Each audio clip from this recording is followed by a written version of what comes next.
E aí pessoal, aqui é André Cadori e estamos iniciando mais um vídeo do About Money. E nesse vídeo eu gostaria de levantar um questionamento. Todo mundo que gosta de bolsa de valores no Brasil já conhece os três mais famosos investidores: Luiz Barsi, Luiz Alves e Lírio Parisotto. Sem dúvida nenhuma, esses três são os mais conhecidos por terem chegado mais longe. Devem existir outros investidores mais discretos que ninguém conhece, mas aqueles que estão no nosso alcance e têm mais conteúdo são esses três. E nesse vídeo eu gostaria de levantar um questionamento: qual dos três é o melhor investidor? A gente poderia simplesmente olhar a rentabilidade de cada um deles, ver quem tem mais rentabilidade e dizer que fulano é melhor. Só que eu acho que seria algo muito superficial e que a gente não estaria entrando em águas mais profundas para analisar corretamente. Cada um dos três tem o seu estilo próprio de investimento. A gente pode perceber que alguma parte do estilo de cada um é muito parecido, mas existem algumas peculiaridades no estilo de investimento de cada um deles. Eu vou falar um breve resumo de cada um deles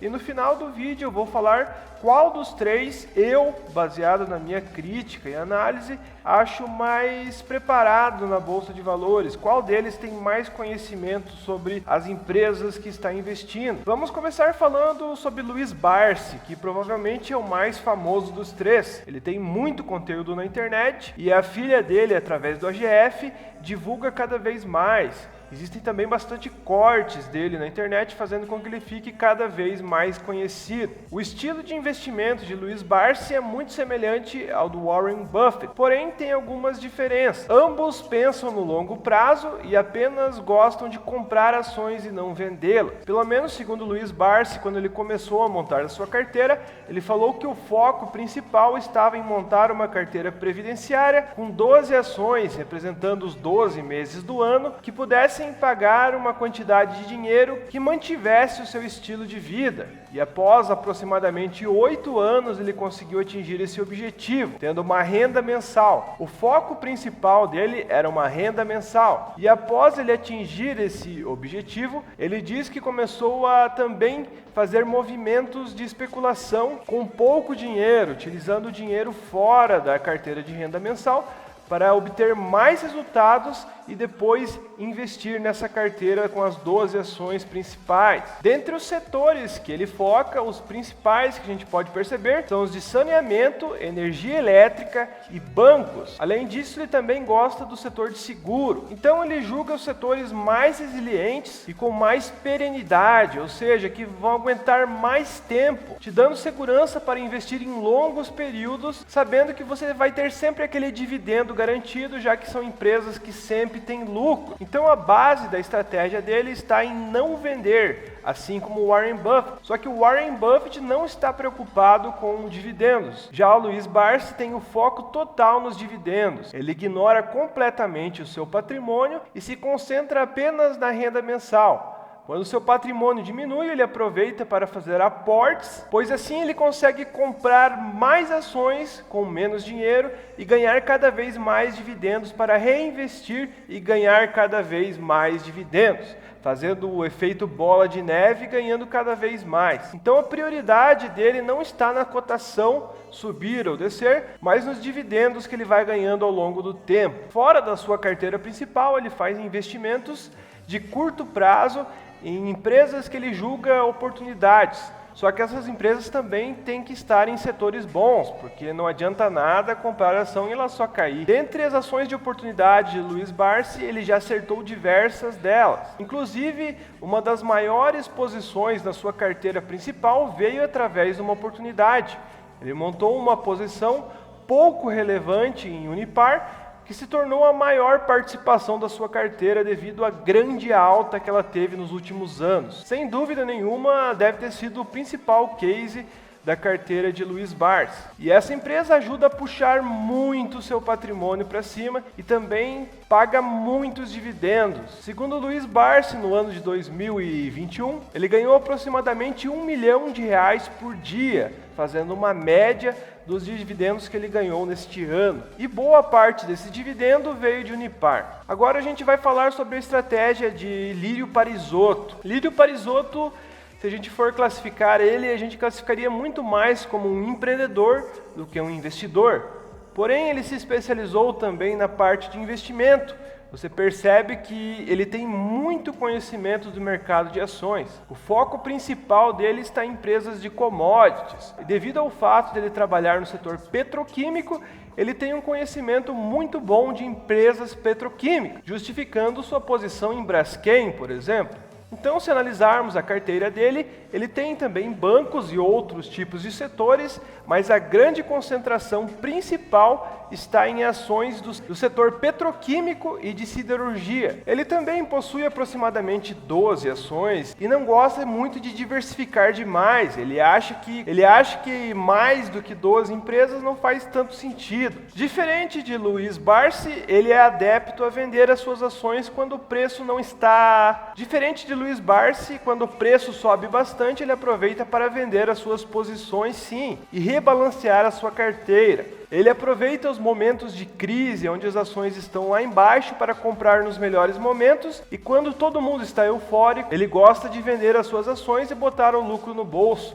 Então, além de dividendos, ele também ganha com a valorização das ações. Tem as posições principais que ele jamais vende, só que uma fatia dessas empresas ele vende sim. Já que o setor de commodities às vezes é bastante cíclico, ele se beneficia de toda essa variação. E diferente de Luiz Barsi, o seu dinheiro está no fundo geração LPAR. Então é possível a gente analisar as suas posições e ver a rentabilidade do fundo, que é gigantesca. Se a gente analisar desde o começo do fundo, ela tem uma rentabilidade de mais de 12.000%, mesmo com toda a queda que ela teve nos últimos meses. A gente percebe que nos anos de 2020 e 2021, com a grande alta nas commodities, a carteira dele subiu muito. E olhando as suas posições, ele gosta muito de Eletrobras, CSN, Bradespar, Banco do Brasil, Braskem, Celesc, que é uma empresa do setor elétrico, Usiminas, dentre outras.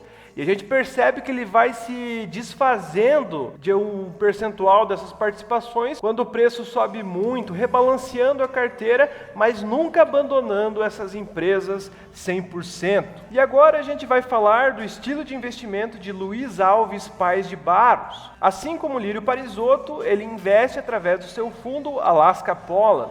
Então, todos os seus investimentos a gente tem acesso através da CVM. A gente percebe que, diferente de Luiz Barsi e Lírio Parisotto, que tem seus setores específicos de investimento, Luiz Alves não tem preocupação com o setor, mas ele foca em empresas em específico. Apesar de ele ter um histórico de investir bastante no setor de commodities, o seu foco não está em setor, mas em empresa. Então ele analisa em uma empresa a fundo e busca comprar sempre o mais barato possível. Eu diria que entre os três, ele é o que mais segue o Value Investing. E muitas vezes ele corre muito mais risco que os outros dois investidores, investindo em empresas quase falidas, porém acompanhando elas a fundo, esperando uma boa perspectiva futura. Então, mesmo que a empresa esteja passando de dificuldades, ele pode investir desde que ele esteja comprando a preços lá embaixo. Porém, ele não faz isso como a maioria dos investidores faz. Ele faz acompanhando a empresa a fundo, comprando uma grande quantidade de ações, estando perto das empresas, sabendo tudo o que ela faz e acompanhando 24 horas por dia o andar das empresas. Então a sua carteira agora, como em outros momentos, teve vários setores muito diferentes, setores resilientes e setores ruins, só que com empresas que ele analisa a fundo, onde o seu principal foco está na gestão da companhia. Então ele olha principalmente quem são os gestores e as pessoas que tocam a empresa. Esse é o fator primordial na sua análise. Então não adianta nada a empresa ter números fabulosos e uma gestão incompetente. Um dos cases de muito sucesso na sua carteira, por exemplo, foi o Magalu. No ano de 2015, a empresa estava para quebrar, entre aspas, e ele analisou a fundo a empresa e foi montando participação na companhia.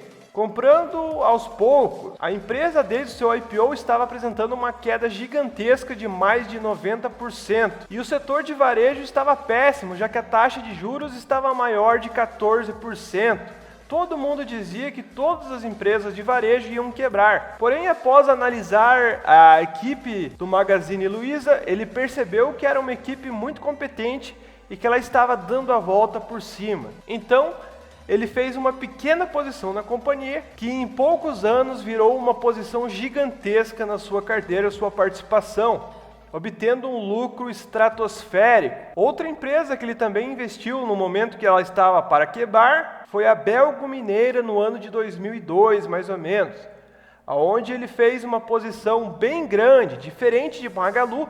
Ele fez um posicionamento muito grande e essa ação subiu muito. De 2002 a 2007, essa ação subiu pra caramba e ele multiplicou muito seu patrimônio, alavancando a sua carteira de forma brutal. Como a gente pode perceber, diferente de Luiz Barsi e Lírio Parisotto, ele toma um risco muito grande na sua carteira, porém um risco muito bem planejado, já que ele tem muito estômago.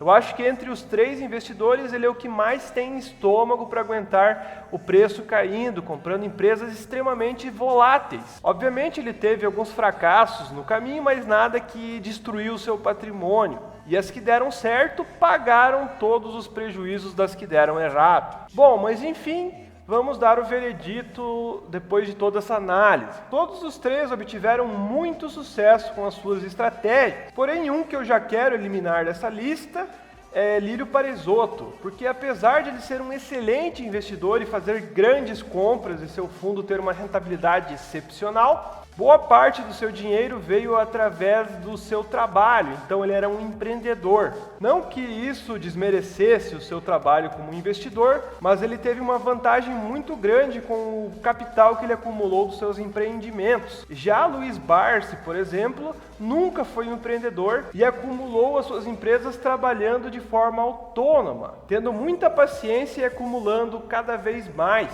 Ou seja, a paciência de Luiz Barsi é muito mais grande do que a de Lírio Parisotto. E como o vídeo se trata não de empreendedorismo, mas sim de investimento, eu acho que o Luiz Barsi fica na frente de Lírio Parisotto, por exemplo, no quesito investimento. Agora, entre Luiz Barsi e Luiz Alves, o primeiro lugar eu deixo para o Luiz Alves Paes de Barros. Porque Luiz Alves Paes de Barros, diferente de Luiz Barsi, parece estar muito mais engajado com a Bolsa de Valores e entender muito mais de diversas operações. Então, o Luiz Alves não deixa de fazer day trade, ele de vez em quando até alavanca sua carteira, mexe com opções bastante. Não que o Luiz Barsi não mexa com opções, mas o Luiz Alves mexe mais, faz trades de vez em quando, não se prende a segurar uma ação por bastante tempo e sempre busca comprar na baixa e vender na alta quando subiu bastante. Além de tudo, ele não tem muito foco em dividendos, ele procura ver a valorização em si, já que os dividendos, no final das contas, vão estar embutidos na empresa. Então, se ele aproveitar um boom de mercado, ele pode ter um lucro até superior do que seria só com os dividendos, pois em momentos bons de mercado, as pessoas topam pagar até um pouco mais pelas ações do que o normal. Então, ele sabe aproveitar muito bem essas variações para fazer o contrário do que todo mundo está fazendo, sabendo os melhores momentos baseado nas atitudes dos outros e fazendo o contrário do que eles fazem, o que é algo extremamente difícil para pessoas normais.